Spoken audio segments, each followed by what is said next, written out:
За guys. Тэгээ дараах хэсэгт тавьсан. Тэгээ энэ удаагийн хэсгээр би энэ Year of the Horse event гэдэг энэ боксыг нээж үзэх гэж байна guys. Let's go.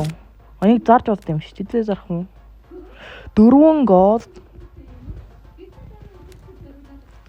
За би энэ улааныг унгаач марах юм. Унгааны гэж байх болов. За let's go. This is I need it. Яагаад яг limited гэж? Яагаад вэ? Яагаад limited? Ёо.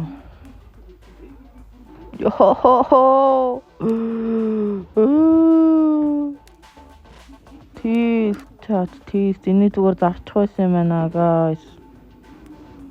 За би дараагийн хэсгээр энэс 3-ыг авч байгаа дээ. Окей. За тэгээд таалагдсан бол заавал лайк болсон сабаа дараарай.